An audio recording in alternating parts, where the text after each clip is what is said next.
Yeah, and so what you see is this playing out in real life, that you see psychedelics being deployed on I think I sent you those 2 articles. And the New Yorker had one article, then the Ryan Grimm at The Intercept had a really interesting article that was called it was called Ibogaine versus meth. And on the Russian side of the Ukraine war, they're all loaded on meth. On the Ukraine side, they're all taking Ibogaine, which is a very powerful psychedelic. And he was chronicling this drug. Right now? Yes. Yes, and the New Yorker article is about the same thing, because they believe that psychedelics increase. Steven, pull this up, bro. Yeah, put Intercept Ibogaine and it'll pull up. It's amazing. What? They believe that it increases. All the Russians are on meth? Read the article. Casualties are way higher on the Russian side. Well, and that's normal though, because Syria they were all on meth. Well, the Nazis were on meth and the Nazis too, were all on meth. Yeah. Yeah. Well, you got to keep them going, you know. Right. And so were the Pearl Harbor, the kamikazes. Go down a little bit to where the real article's at. There it is. There you go. Right Steve, down there. There it is. Oh, that's it? Okay. Oh, it's behind a paywall. No, it's not. You just got to close that. Right? Enter your email. Just enter your email. Ukrainian military is experimenting with Ibogaine, a psychedelic drug banned in the U.S. Now, this is fascinating. Do you see this? To do so, it is partnering with founder of the Yippie movement, Irvin Dana Beal. Now, he got thrown in prison. Okay, scroll up. Hang on, scroll up real quick. Yeah.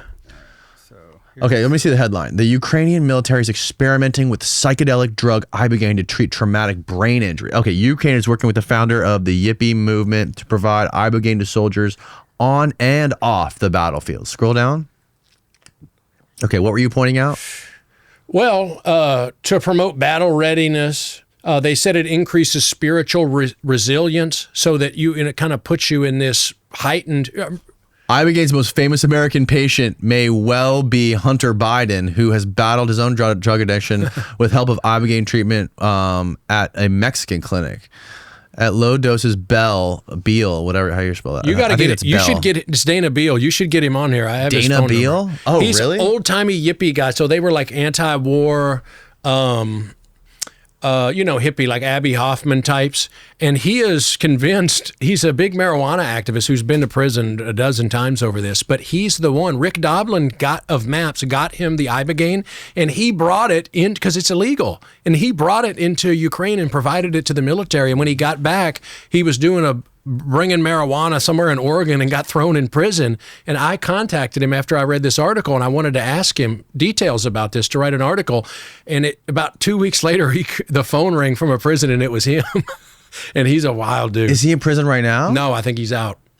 Where is this guy? I think he's in New York. I'll give you his phone number. I got to get him here now. Oh, he's an interesting guy. Wow. Yeah, so they're using this and if you look at the New Yorker article on the same thing, they think that, you remember Terrence McKenna's stoned ape theory? Of course. Okay, you know how he said, okay, maybe it part of the theory is that it increases hand-eye coordination, it makes you a better hunter. Edge detection. Edge detection, all of these attributes. Well, who do you think's interested in that? Oh, the military. God, yeah. So what I'm trying to report on is that we're in this utopian mindset. Oh, psychedelics, they'll do all these things, but they're always going to be used for the opposite thing too, and we need to be prepared. Aldous Huxley says in Brave New World, the cost of liberty is eternal. The price of liberty and freedom is eternal vigilance. And so I've always took that to heart. You need to be vigilant. Don't get caught up in the sales promotion. Oh, we're all going to heal each other, and then there'll be a utopian cult, and all war will end. Bull. Right. This is what's really happening. Is it all bad? Is this a condemnation of the whole movement? No. There are legitimate medical aspects, but we should also be asking, what else are they going to be used for?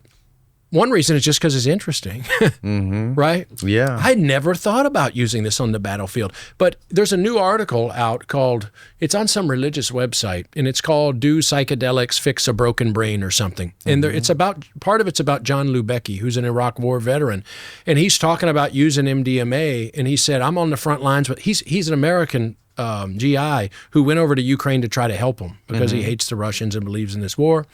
And he said a lot of the people, they have trouble sleeping because they have PTSD, et cetera, et cetera. And he said, man, I'm over here on the front line sleeping like a baby because I've been healed through psychedelics. Wow. Yeah.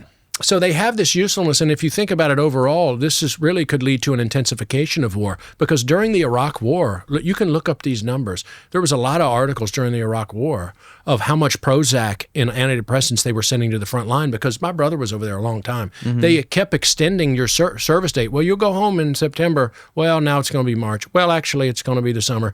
And people are naturally depressed because it was horrible, because of all the things that were happening. So now they're thinking, well, that's SSRIs. Those didn't work that good. What about if we can send them over there? You can extend the length of time to which they're there. You don't have to worry about shell shock. So it's what one member of the military, and this you can find this too. He called it we need to have sophisticated understanding of psychedelics on the battlefield to get a leg up on the enemy, because it results in what he called increased lethality. It makes the fighting force more lethal.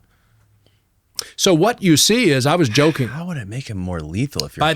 all of the things I just told you. Increase in hand-eye coordination, edge detection. If you're in the jungle or in the desert, this is an advantage. Right, so but there would have to be like a very fine line you can't cross, right? If you're taking psychedelics to where you don't want to be like tripping too hard. That's why they're spending millions of dollars on micro dosing or something. The government and DARPA's dumping $50-60 million into this. Of what we know, they're dumping hundreds of millions of dollars into this. In order type in DARPA and psychedelics, see what comes up. In 2020, they put $23 million into it. That's in a Nature article, which is a very prestigious journal. In 2020, they put $23 million. $23 million. So you know it's more than that now.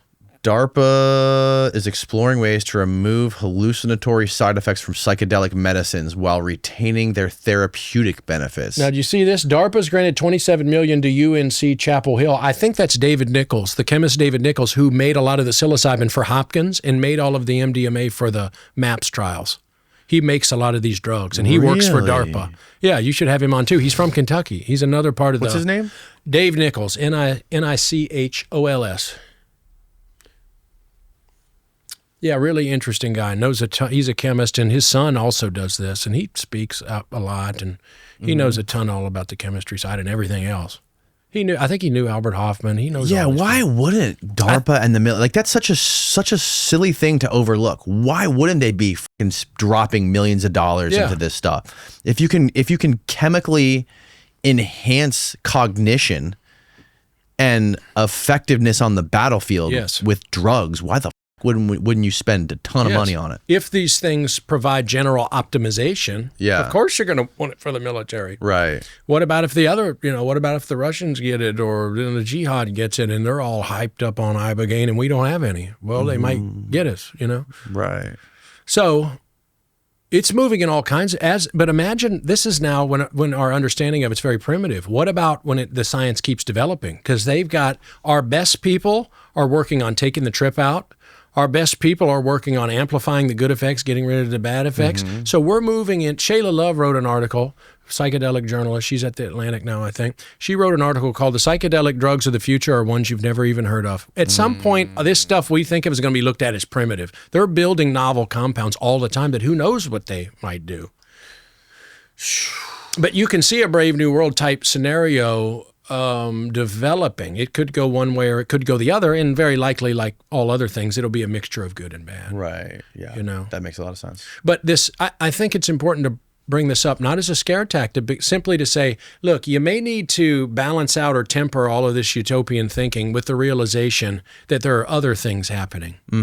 Because a lot of there's just too much. The coverage of psychedelic research has been extremely bad.